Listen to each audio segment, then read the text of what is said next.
Hello world, it's Dave again, and I got another response video for you. Basically, someone was kind enough to email me, had a few questions, and of course I'm going to try and make a video to answer those as best as I can, given my own experience, trying to not speak too far outside of that. And this time we have a wonderful email from an individual from San Francisco who's just completed her BA in psychology, or will be. No, she has. Fantastic. Congratulations. That's wonderful. Interested in coming over to teach in Japan, and here come the questions. Visa requirements, likelihood of being able to teach in Tokyo, and some questions about what it is that I do in my specific position. So I guess the place to start is that you're, this is for Lauren, this is going out for you, Lauren. You're interested to work in Tokyo for a number of different reasons. You've got your husband who would be able to find work there as a professional skateboarder, which is really cool, by the way. Right on, Leo. And you've got connections in the area, have this great interest developed for all these different good reasons. I would say, though, that it's kind of known that there's a number of popular places to teach in Japan, and that's Kyoto, Osaka, Tokyo, and I don't know, maybe Nagoya. I'm trying to think of one more. But there's basically these really hot places to teach, and there's a lot of interest surrounding them. And they usually come with a prerequisite of you being able to teach there after you've been here for a year, because they're such a hot item that's usually rewarded or awarded to people who have been here for a little while. So this is a cautionary tale, just letting you know that it is more difficult to get situated immediately starting in that place. But the thing is, with that being said, when I first arrived here, a girl who was in my group that had come over to be trained, she ended up teaching in Tokyo, and it was her first year. So in no way is this a set rule. You could end up teaching there. And when you apply, they're always going to ask you through whatever company it is that you go through, Interact, Jet, Petty Kids Club, any of these companies that can employ you through the public school system. They're always going to ask you for preferences.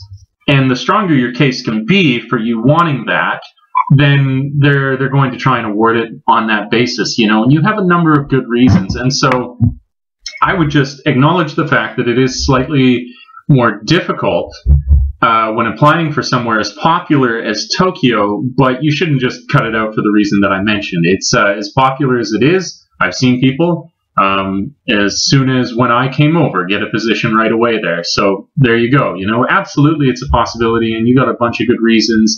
And with there's so many different companies that you can apply to, even if one says no, you never know what's going to happen with another one. Maybe they've had a huge turnover. You know, you just so happen to apply in the year that everybody goes home, and then they get a bunch of openings. So I think there is a good possibility, as much as in a general sense they are more popular and so more sought after and so a little more difficult. Doesn't mean that there isn't still a good chance. So that's to answer your question about teaching in Tokyo. Are you familiar with visa requirements, the process, visa sponsorship, things like that? So I am familiar with that, given my experience. And if you get a job with one of these companies, like I say, one of these big ones, and maybe even the smaller ones as well, they will sponsor your work visa for you. So when I came over, I got a 1-year work visa, and I still had to do the odds and ends. I had to, you know, go down, get this form filled out, do this and that. But they sponsored me, and when I provided them with that information, you know, I couriered it off to Japan.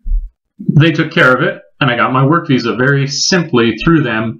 And I'm interested in renewing with them. So if that goes well, when I renew for the following school year, they'll sponsor me again. So if you can get one of these companies to back you, then you're in a good position. And I believe if you have the degree like you have, you can apply, excuse me, for this longer working visa, even if you don't get sponsored by one of these other companies. But as far as I'm concerned, that's the easiest route. One of these companies accepts you, you get a position with them, and you're gold, because they're going to do all the legwork basically, and you just need to do a little bit of the busy work, and there you are, sponsored for as long as it is that you're here. So you're all taken care of in that sense for your visa requirements. So you say, what do you recommend would be the best way to start my search in terms of where you would be employed? Researching cram courses, public schools, one-on-one, children or adults. Spoken to several people. Each of them recommend a different approach. So fair enough. I want to speak from my experience, of course, because when I start to venture outside of that, it gets to be speculative, and that's not much use to you. So I would say I've had an incredibly good experience over here working for one of the bigger companies, one of the biggest, I think, which is Interact. It's been really, really good. And I work in the public school system. Now, let's see, from there, basically, I think it gives you a good setup to then network, because you're in a public school system, you're starting to meet PTA, the parent-teachers groups, you're starting to just generally get consolidated in Japan. And when you go to those other places, the one-on-one lessons, the cram schools, stuff like that, I think it becomes more an issue of networking, and that's something that you can easily get your foot in the door with one of these major companies, and you're really well set up because you already got this great job working for them. And then you can then broaden your horizons to whatever else it is that you're interested in as you get to know people. And you're sort of semi-set up for that already, because you have so many connections in Japan, like you said, that all those people, you never know what private lessons may open up from that. You want to be open, start studying your Japanese, and the better your Japanese, the more people you know. I think those smaller, more specialized lessons will become available to you.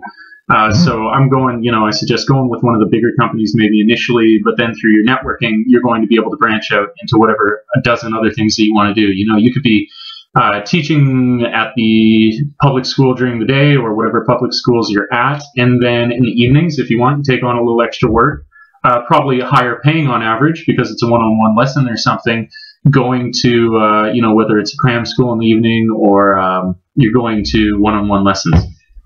And so I would recommend, because I've had such a good experience trying to get in with one of these bigger companies, be that Peppy Kids Club, Jet, Interact, and I'm sure somebody could comment down below and list, another half dozen or so. But check out all their websites, apply to all of those guys, and there's a really, really good chance that you could be accepted and then move on from there. And then we move into, you had a few general questions about my teaching over here. What's my experience been? What sort of classes do you teach? Do your classes vary in size and age groups? Do you give one-on-one lessons, children or adults?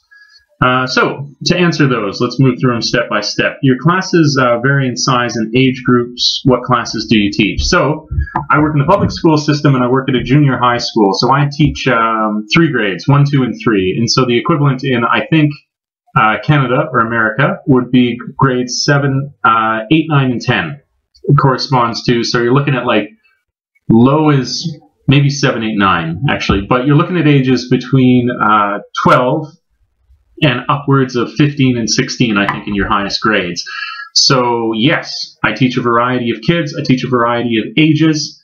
I got another video that you should check out if you want to know about, like, elementary school versus junior high school, because I think that's a really interesting topic, and that's in my Teaching in Japan playlist if you want to check that out if you haven't already. So I do teach a variety of kids. The class sizes vary. They seem to have a pretty solid average, actually. It seems to be around between 20 and 30 kids per class that I teach in the junior high school. And from speaking to people, that seems to be the case across the board. That seems to be the average. I teach at 2 different schools. Now, that's something which I've mentioned before, but is worth mentioning again, is that was something that surprised me. When I came over here, I was expecting that I would work for one school, when in actual fact, it's far more likely and common that you would work for a number of schools if you work for the public school system, where a lot of people work between 3 and 5 different schools. And so for me to only have 2 is actually quite a low number, surprisingly.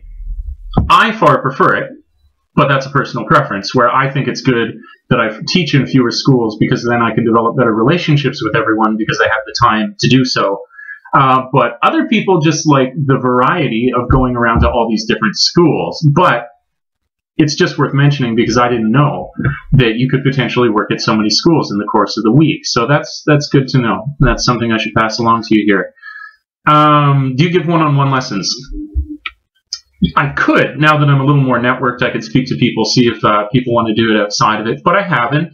The one-on-ones that have occasionally come up within the structure that I do participate within, not outside of my school, is when they do different things, like I've got videos on this as well. They do speech contests, which are annual things that they do every single year, and you might have a smaller group of kids that you then coach for their speech that they're going to present at one of these contests, and you get a lot more one-on-one time. I really valued it because when there's so many kids and there's so many difficult names, even with learning the language, it's very difficult, that it gives you a chance to more intimately know the kids on a personal one-on-one basis. So that's when I do one-on-ones, is the speech coaching. There was a, what was I going to say? There was one other event. What was it? It was the graduation. So recently there was a graduation, and there was a girl who wanted to apply for a sort of international school where they spoke more English, and one of the parts of her exam was an interview where she had to speak a bit of English, and so I was coaching her one-on-one for a presentation there. So, there's opportunities within my structure that you might still have one-on-ones, but it's not as though it's a every single week kind of thing. And then to the very end question, children or adults. So these are clearly children that I'm teaching. That adult aspect would probably come more if you were teaching outside of the public school system, obviously, which is something that I've not yet done, but you could do. So there you go. I've tried to answer your questions as best I can. I hope this is helpful, and it arrives to you in a time that is still useful to you.